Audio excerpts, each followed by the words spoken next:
replantation est quasiment aujourd'hui généralisée dans les vergers. Une replantation, c'est donc une succession de plantations d'une génération à l'autre, parfois 2, parfois 3, ce qui amène en termes de porte-greffe à des situations différentes et parfois insuffisantes en termes de développement de l'arbre. D'où l'intérêt de sélection ou de test de nouveaux porte-greffes. Il faut savoir que les porte-greffes aujourd'hui, le porte-greffe le plus généralisé quasiment en type de monoculture, c'est le M9. Le M9, c'est une grande famille qui regroupe, qui a été beaucoup travaillée, identifiée en termes de vigueur, de production. Et donc quasiment un porte-greffe qui donne beaucoup de satisfaction en termes de production et de qualité, mais en situation de replantation parfois insuffisante en termes de développement d'arbres.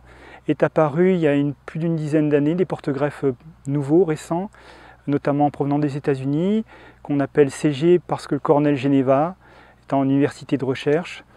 De nombreux numéros ont été sélectionnés, quelques-uns sont arrivés à la Morinière et ont été étudiés depuis une dizaine d'années, associés à différentes variétés.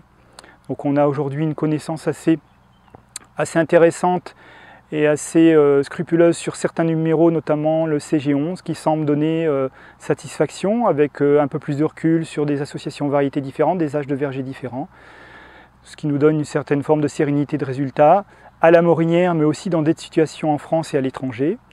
Ce porte-greffe a surtout l'intérêt d'avoir un stade juvénile intéressant de par son développement d'arbre, notamment si on le compare au M9, avec un développement axial, donc une vigueur bien supérieure en termes de végétation et de développement vertical par rapport au M9. Et autre élément qui est important également, c'est l'aspect production. Une productivité globalement sur l'ensemble des situations en comparaison supérieure au M9. Sans doute des effets sur la coloration qui restent à préciser. Donc un ensemble d'éléments qui aujourd'hui sans doute ne seront pas une totale substitution du CG11, enfin du 9 par le CG11, mais en tout cas un élément de plus, une réponse de plus à la replantation et même peut-être sans doute à la plantation, si tant est qu'on puisse trouver des terres neuves, pour installer le verger plus rapidement et donc à terme avoir une production plus rapide et surtout plus importante et moins de déficit de vigueur. Ça c'est un premier aspect. L'autre aspect touche à c'est pas un détail, notamment la morphologie du point de greffe. On a ce qu'on appelle des broussins ou des rejets qui sont assez fréquents sur le 9, qu'on trouve beaucoup moins sur le type CG. Donc c'est quand même des éléments importants, notamment pour les rejets. Ça oblige l'arboriculteur à couper ces rejets en verger. C'est des situations parfois parasitaires qui sont inquiétantes.